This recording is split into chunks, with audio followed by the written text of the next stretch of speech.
Faeria 2 is here. Well, not exactly, but Abrakam, the developers behind Faeria and Roguebook, are starting to share some information about their new and upcoming game. Unfortunately, this will be a part of a private invite-only playtest, but I thought we could take today to talk about what we know so far about the game and where I think the game could possibly be headed before I have to sign an NDA and can't talk about it anymore. Everything we know so far comes from the past two surveys that they've put out on their Discord channels. The first one being from June of last year, asking if we wanted to see an RTS game or a 4X grand strategy game. And from the survey they just put out recently, it's pretty clear that it's going to be a 4X grand strategy game with cards involved, and it's also going to be, of course, a part of the Faeria universe. If you don't know what a 4X grand strategy game is, that's something like Civilization or Stellaris, something where you have a giant map on the board, and your goal is to expand, exterminate, and whatever the other two X's mean. But I've been a really big fan of the Civilization series. I have like over 1,000 hours, so this is really exciting to me. And I think it's going to be one of the closest genres we can get to what Faeria actually is. I know a lot of people are really disappointed with Faeria not getting updates, so this might be quote-unquote a Faeria 2-like thing.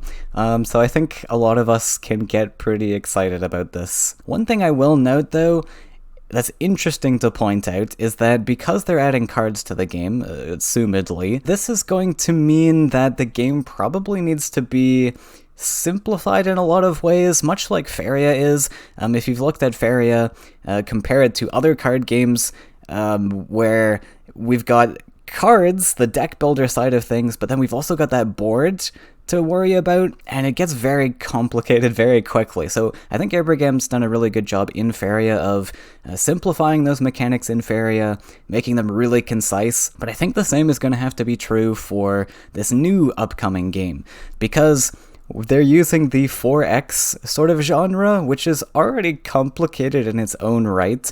But then they're adding cards onto it. I don't know how they're going to be adding cards onto it. That much is unclear. Maybe it's going to be a deck builder. That would be most likely, I would assume.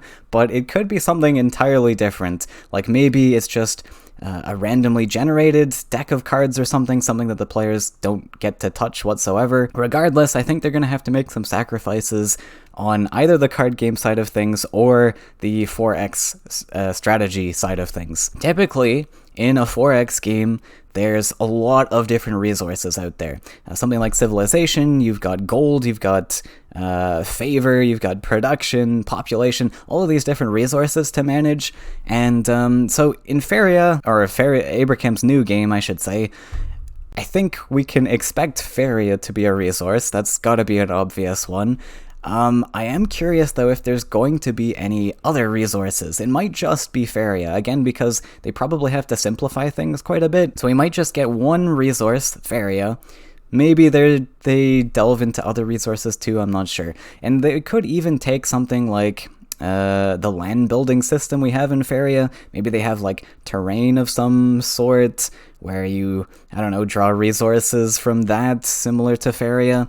Maybe that's a possibility, but again, I think it's going to get pretty complicated pretty fast, so there's going to be a lot of sacrifices needed to be made. But as far as terrain goes, I think that could be pretty exciting, especially with the different sort of races we have in Faeria, Roguebook, same world.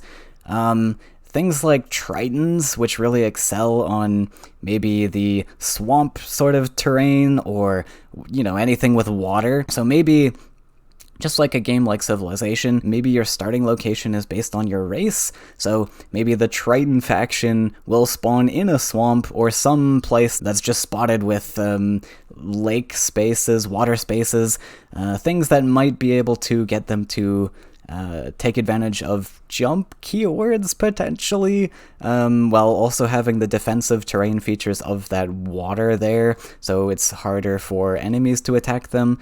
Something like that. I think it's going to be really cool regardless, just seeing different races. I think that's something I'm really excited for, if that's the route that they go down. Like, imagine leading a race of Tritons, or the mechs, or beasts. It's going to be really cool to have all of those different factions and just become a leader of that faction. You can kind of do that in Faeria, but it's a little less so. It's more of a deck builder, right? But this is actually a game where you can thrive in a civilization, which is very cool. I am curious also about the size of the map. Like, typically, map sizes are huge in 4X games. Maybe they simplify it, though, make a bit of a smaller map.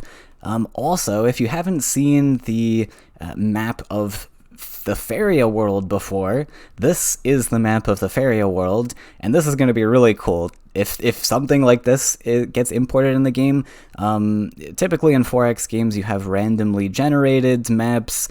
Sometimes there's stock maps, though, like Civilization has maps where you could play the world continents and things, so maybe Faeria has some similar system like that, and we actually get to play on this specific map, which I think could be very cool, especially just exploring these different locations, and I think this will really expand the universe of Faeria. I know there's not really much of a story usually, there's little tidbits of lore pages and stuff. Maybe they even go down further into a story route. I don't know. But regardless, it's going to be really cool to be playing on this map and playing with, like, the Maruval Kingdom and trying to go all the way to the other side of the world to get to the Shaitan Kingdom.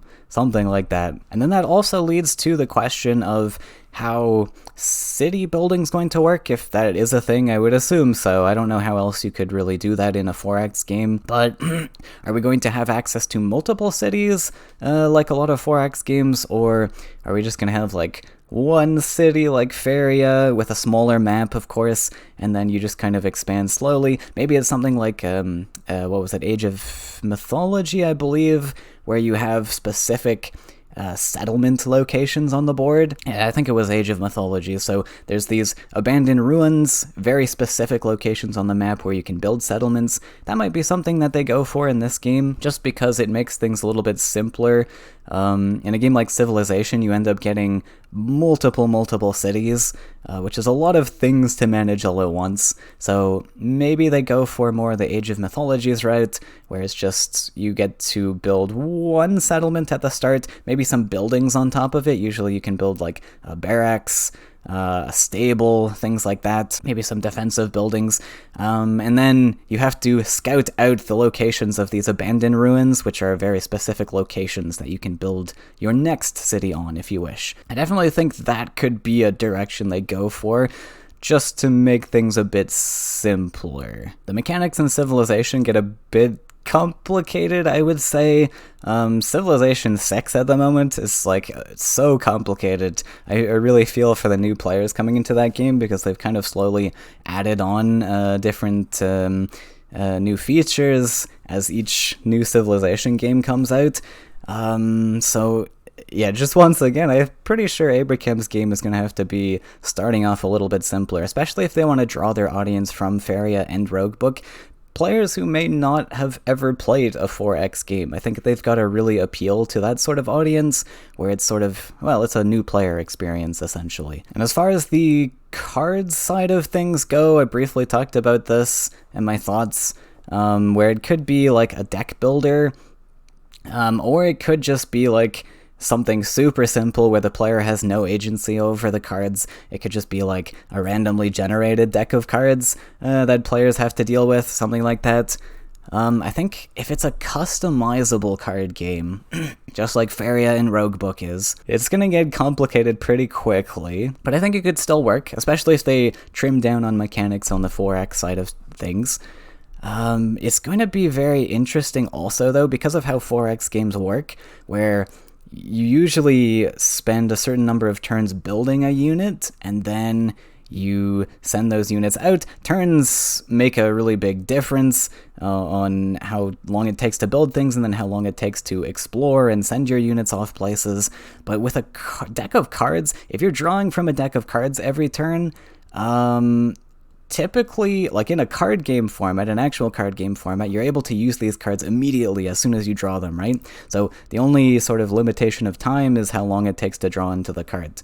But with a deck builder in a 4X game, I don't know how that would work, because you're drawing from a deck of cards, you're spending a number of turns to draw from it, maybe you just get to immediately play the card, and that could work. There's definitely something there that could work, I suppose, and just so you don't have that take X number of turns to construct a unit, it's just you draw it from your deck, you can play it immediately. So that would definitely be an interesting take. I don't think any game has done anything like that before. Actually, as I have been recording this video, I've just been made aware about a new upcoming game called Hexarchy from Yogscast, who is making a game that is a 4X game with cards. So this is something we can make some comparisons to, potentially. This game is not currently out either. It is also in a private playtest. But there is a trailer on Steam you can watch for yourself if you like. You can see some of the cards here. A lot of these revolve around resources.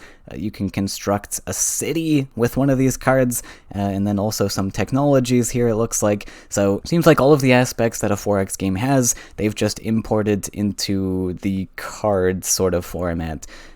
Maybe we can see some similarities in Abrakam's game. Hopefully not too many similarities. It would be real unfortunate if the two games completely clash like this.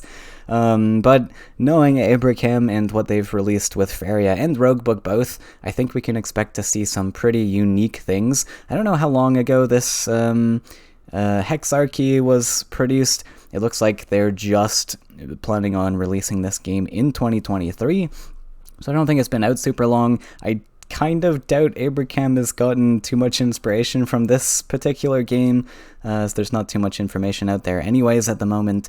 But yeah, this is another one to be looking at as Abrakam develops their new game. Maybe we can draw some sort of inspirations in our imagination about what Abrakam's game could potentially look like from this. But anyways, continuing on. They could even do something completely different and not have the cards impact the units whatsoever. Like maybe units are just units that you build, and then the cards are just sort of like extra bonus things you get. Maybe they're just cards that give boosts to movement on your units or combat abilities, something like that. And then so the unit building would be a lot more similar to something like Civilization.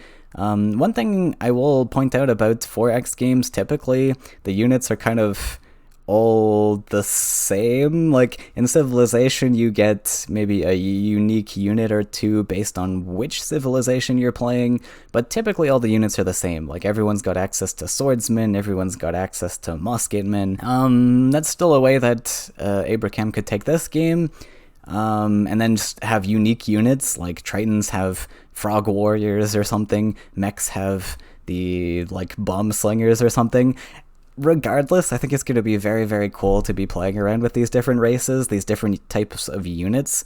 It would be pretty cool, too, to have just an army of, like, Triton warriors that can hop around the board and fight with. I think there's just such unique ways that these units can be made just because we're drawing from the Faeria IP. We've got all these unique keywords already, and now imagine importing those unique keywords into a 4X grand strategy game. I think it's going to be very cool. I'm very excited to see where it goes. And one thing left on my list here that I'm reading off that I wanted to talk about was a multiplayer potential, because typically in 4X games you can have multiplayer exist a lot more easier than other games like card games, because the board is so big. So you have a lot more room to place the other players on the board. Typically also you've got like AI players that you're playing against anyways. But this could be something where you have more players on the board, and that could be super cool because we actually haven't had a game from Abrakam that allows for more than 2 players. I mean, there's the co-op mode in Faeria, I suppose. So sure, but that's still only 2 players, and then an AI as a third. So it would be really cool to actually have a multiplayer potential in this game. I would expect that this probably won't be a thing starting off, like maybe it'll be a 1v1, but I imagine that the game's going to start pretty simple, and then they'll update it, just like they kind of did with Roguebook. They put out a base game, and then they added some updates afterwards. But Anyways, that's all I really had to talk about. That's my speculation on where the game might be headed. Let me know your thoughts down in the comments. Do you have any other ideas of where this game could be headed? I'm very interested to hear, because I think I'm going to have to be silent on this for a while, and probably we're not going to be getting too much news. I don't know how much progress they've made on the game. It has been an entire year almost since they released that one survey, but games take a long time to make, so we might have to be very, very patient, unfortunately. Is what it is. But yeah, let me know down in the comments what you think, and I'll see you next time.